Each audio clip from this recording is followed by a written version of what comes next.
আপনি free fire game খেলেন বা না খেলেন, অ্যাটলিস্ট আপনি যদি মুসলিম ছেলেমেয়ে হয়ে থাকেন তাহলে অবশ্যই ভিডিওটি দেখে যাবেন এবং আমার অল্প কথা শুনে যাবেন প্লিজ।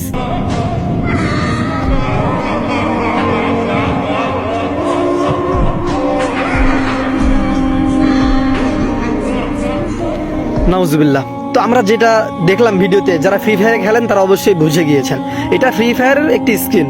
হ্যাঁ, গ্লুওয়াল, অর্থাৎ শত্রুর হামলা থেকে বাঁচার জন্য আমরা যে স্কিনটা বা যে ওয়ালটা সামনে ফেলি এবং শত্রুপক্ষ ওই ওয়ালের উপরে গুলি করে, এটা হচ্ছে ওই একটা স্কিন। তো এটাতে কি থিম ব্যবহার করা হয়েছে? থিমটি হচ্ছে একটা দেখা যাচ্ছে এটা স্পষ্ট কোরআনের একটি থিম। এটা কোরআন আমরা এভাবে সাধারণত বাইন্ডিং বা এরকম আমরা অনেক দোকানে বা কসমেটিক্সের দোকানে আমরা দেখে থাকি, এটা কোরআনের বাইন্ডিং, কোরআনটাই এমন হয়। কিন্তু এরা মানুষকে ধোকা দেওয়ার জন্য উপরে যে দুইটা মাছের ছবি দিয়ে দিয়েছে, এটা জাদুবিদ্যার একটা প্রতীক, ঠিক আছে, যেন মানুষ বুঝতে না পারে, মানুষ যেন বুঝতে না পারে, এজন্য সরাসরি সাংঘর্ষিক না হয়, এজন্য এটা দিয়েছে। এটা কোরআন। আজকে যারা গেম খেলতেছো, যারা এই স্কিন যারা নিচ্ছ, যারা ফেলতেছো, অনায়াসে তারা কোরআনের উপর গুলি করতেছে। তুমি চাইলেও কোরআনে গুলি করতে হবে, তুমি না চাইলেও গুলি করতে হবে। তোমার মাথা ঠিক থাকে না, তুমি যখন গেম খেলো না, তোমার মাথাটা ঠিক থাকে না, তুমি অনায়াসে এই স্কিনের উপর গুলি করতেছো, তুমি কোরআনের উপর গুলি করতেছো, তুমি মুসলিম উম্মার হাড়ের উপর তুমি গুলি করতেছো। আরে আজকে যদি তোমাকে বলা হয় তুমি এই স্কুলের একটা বইয়ের উপরে তুমি গুলি করো, পারবা? পারবা না। তুমি একটা সাধারণ জেনারেল একটা বইয়ের উপরে যদি তুমি জাগতিক শিক্ষার বইয়ের উপরে তোমাকে আমি গুলি করতে বলি, এখন তুমি করতে পারবা না। কেন? কারণ বইয়ের প্রতি, বিদ্যার প্রতি আমাদের সবার ভালোবাসা আছে। কিন্তু তোমাকে কোন জায়গায়, এই গেমটা একটা মাতলামি একটা জিনিস। মদ খেলে যেমন মানুষ মাতাল হয়, গেম খেলে যারা তারাও মাতাল, তাদের মাথায় কিছু থাকে না। তো দেখো, তুমি এই গেম খেলতেছো, অনায়াসে কোরআনের উপর গুলি করতেছো। এটা কোরআন, অবশ্যই এটা কোরআন, এটা শিক্ষা। এখন তুমি আমাকে গালিগালাজ করবে, নাহিদ ভাই আপনাদের মাথা নষ্ট, আপনারা কিছু বোঝেন না, হুদাই চিল্লাপাল্লা করেন, এটা কোরআন, এটা তো একটা সাধারণ বই। নাহিদ ভাইয়া এটা বেশি হচ্ছে আপনার, বেশি। আরে বোকা ছেলে, তুমি কি আমাকে পাগল বলো? হ্যাঁ, শুধু আমি না, অনেক ওলামায়ে কেরাম, এমনকি নবী রাসূলদেরকে মানুষ পাগল বলেছে। তারা যখন একটা হক কথা বলেছে না, যেটা রিয়েলিটি মানুষের সামনে তুলে ধরেছে, তাদেরকে পাগল বলা হয়েছে। এরকম তুমি আমাকে বলবা, আরে ভাই হ্যাঁ আমরা পাগল। তবে কোন বিষয়ে ইহুদি খ্রিস্টানরা মুসলমানদের ঈমান নষ্ট করতেছে, কিভাবে ইহুদিরা মুসলমানদের ঈমানের উপর আঘাত করতেছে, এটা তোমাদের থেকে আলেমরা ভালো বোঝে। এটা অবশ্যই তোমাদেরকে মানতে হবে। আরে শোনো, তুমি বলতেছো না নাহিদ ভাই এই স্ক্রিন এটা কোরআন না, এটা এমনি একটা মিস, একটা এমনি একটা বই, এটা কোরআন না। আমি তোমাকে বলতেছি, তোমার চোখে আঙ্গুল দিয়ে একটা দলিল প্রমাণ দিয়ে যাচ্ছি ইহুদিরা কিভাবে ধীরে ধীরে মানুষের ঈমানের উপরে আঘাত করে। আজ থেকে 8 বছর আগের কথা, প্রথম আলো একটা পত্রিকা ছাপিয়েছিল, সেখানে ক্যাপশন ছিল দ্বিধাহীন কাছে আসার গল্প। তুমি কি বুঝলা? দ্বিধাহীন কাছে আসার গল্প। এই ক্যাপশন যখন দিয়েছে, এই ক্যাপশন দিয়েই ক্ষান্ত হয়নি। যখন ক্যাপশন দিয়েছে এবং পাশে একটা পিক অ্যাড করেছে, পিকে একটা ছেলে একটা মেয়ে, ছেলের গলায় ক্রুশ চিহ্ন যুক্ত একটা মালা, আর মেয়ে হিজাব পরে বোরকা পরে। কি বুঝলা? তাহলে ছেলেটা খ্রিস্টান, মেয়েটা মুসলমান। এই যে উপরে ক্যাপশন দিয়েছে কি দ্বিধাহীন কাছে আসার গল্প, এটা দেখে তুমি কি বুঝেছিলে? এই এখন আমাকে গালি দিচ্ছ না, ঠিক তত ভাবে আলেমরা এটা নিয়ে কথা বলেছিল।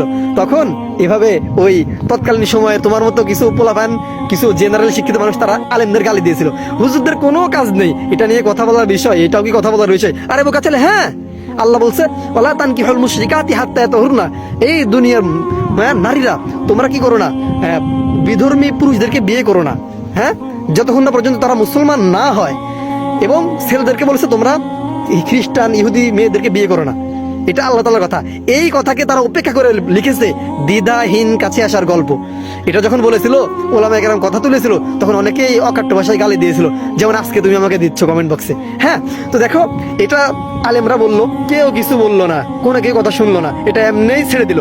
পরবর্তীতে আজকে 2026 সালে দেখো, আজ কোটি কোটি লক্ষ লক্ষ খ্রিস্টান মুসলমানদের মেয়েকে বেইজ্জতি করতেছে, জিনার শিকার, ধর্ষণের শিকার। গাজীপুরে কয়েকদিন আগে এক মাদ্রাসা শিক্ষার্থী, এক মেয়ে হিন্দুর সাথে ধর্ষিত হয়, তাই না?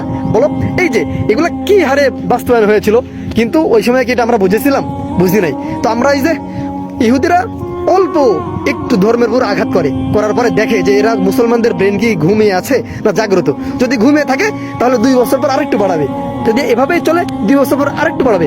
এমন করতে করতে একেবারে সাংঘর্ষিকভাবে মুসলমানদের ঈমানের উপর আঘাত করে, যার প্রমাণ দ্বিধাহীন কাছে আসার গল্প আজ থেকে 8 বছর আগে আমরা দেখেছিলাম। আজকে 26 এসে দেখতেছি অহরহ মুসলিম বোনদের ধর্ষণ করতেছে ইহুদি খ্রিস্টানরা।